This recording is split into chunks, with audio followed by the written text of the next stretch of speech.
ফের বাংলায় অনেক বদল আমরা দেখতে পাচ্ছি। আর এবার কি নতুন বিধানসভা ভবনও সেই ইঙ্গিত তো উঠছে? একদমই তাই। এবার সংসদ ভবনের আদলে বিধানসভা হতে চলেছে। ডিলিমিটেশন বা মহিলা সংরক্ষণের পরে আসন সংখ্যা আমরা জানি যে বাড়বে, এবং সে কারণেই কিন্তু এই ভাবনা চিন্তা সামনে এসছে। 400 সদস্য হলে এই বিধানসভায় সেভাবে বসার জায়গা পাওয়া যাবে না, বসা যাবে না। সে কারণেই গতকাল বিধানসভায় এই একটা ইঙ্গিত দিয়ে রেখেছিলেন মুখ্যমন্ত্রী শুভেন্দু অধিকারী। দিল্লিতে পুরনো সংসদ ভবনের পাশেই তৈরি হয়েছে নতুন সংসদ ভবন, এবং সেক্ষেত্রে দিল্লির পথেই এবার এই বাংলা হাঁটতে চলেছে বলেই আমরা খবর পাচ্ছি। বর্তমান বিধানসভা ভবনের পাশেই কি নতুন ভবন হতে চলেছে, নাকি অন্য কোনো জায়গা খোঁজা হচ্ছে, তা এখনো পর্যন্ত কিন্তু স্পষ্ট নয়। কথা বলি প্রবীর চক্রবর্তী, আমাদের প্রতিনিধি এই মুহূর্তে রয়েছেন আমাদের সঙ্গে সরাসরি। প্রবীর, এই নতুন বিধানসভা নিয়ে সরকারের ঠিক কি কি পরিকল্পনা রয়েছে, এখনো পর্যন্ত কি খবর পাচ্ছ?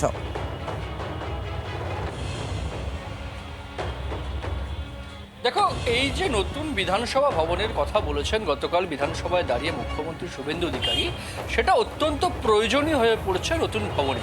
তার কারণ, যদি ডিলিমিটেশন হয় সেক্ষেত্রে ভারতবর্ষের সাংসদ সংখ্যা যেমন প্রায় 750 থেকে 800 হতে পারে, ঠিক এই রাজ্যের ক্ষেত্রে বিধানসভার সংখ্যা, বিধানসভা কেন্দ্র প্রায় 400-র কাছাকাছি পৌঁছাতে পারে।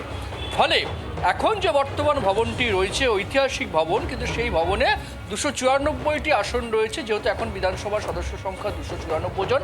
ফলে 400-র বেশি বিধানসভা কেন্দ্র হলে এই ভবনে স্বাভাবিকভাবেই 400 বিধায়ককে বসতে দেওয়ার জায়গা হবে না।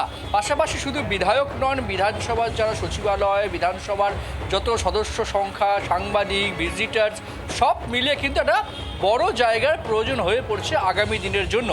সেই পরিকল্পনাই করছে রাজ্য সরকার, এবং গতকাল বিধানসভায় দাঁড়িয়ে মুখ্যমন্ত্রী কিন্তু সে কথাই বলেছেন, অধ্যক্ষকে বলেছেন জায়গার বিবেচনা করতে, নতুন ভবনের কথা ভাবতে।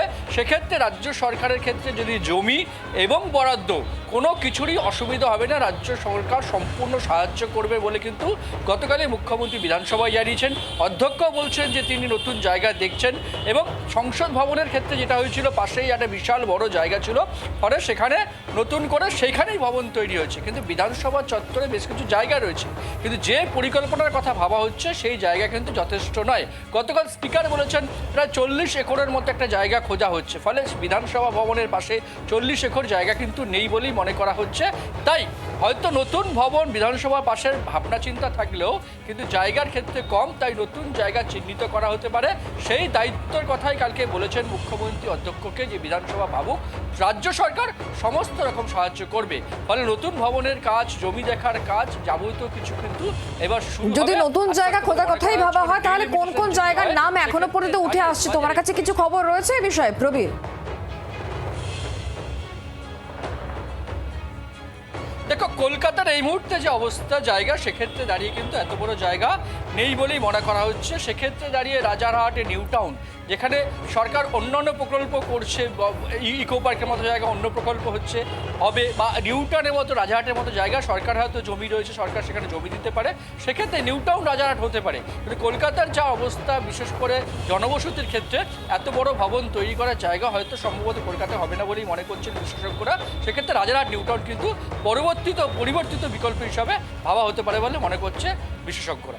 একদমই। আর ঠিক এই জায়গা থেকে রাজ্যের মুখ্যমন্ত্রী শুভেন্দু অধিকারী তিনি এই যে নতুন ভবন, বিধানসভা ভবন নিয়ে যে ইঙ্গিত দিয়েছিলেন, সেই বক্তব্য শোনাই। প্রবীর, তোমায় ধন্যবাদ। আগামী দিনে ডিলিমিটেশন হলে, মহিলা সংরক্ষণ হলে 294টা বেড়ে 400-র উপরে যাবে। তার পরিকল্পনা যদি আপনি এখন থেকে না করেন, এখন থেকে যদি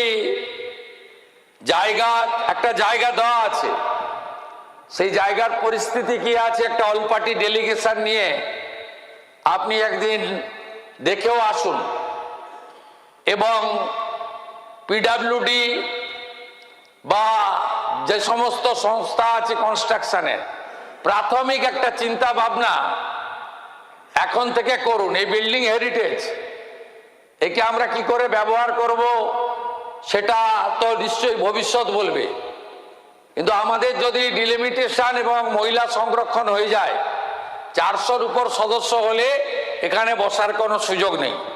আমি কোভিডের সময় মেম্বার ছিলাম, কোভিডের সময় সোশ্যাল ডিস্টেন্সিং ছিল, একেবারে ওই পর্যন্ত এমএলএদের বসাতে হতো, একবারে লাস্ট গ্যালারির মাথা পর্যন্ত।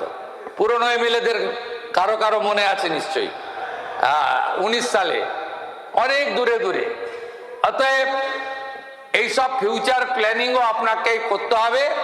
অর্থমন্ত্রীকে সাক্ষী রেখে বলছি, অর্থ কোনো সমস্যা হবে না। বাংলার আওয়াজ, বাঙালির আবেগ, জি 24 ঘন্টা।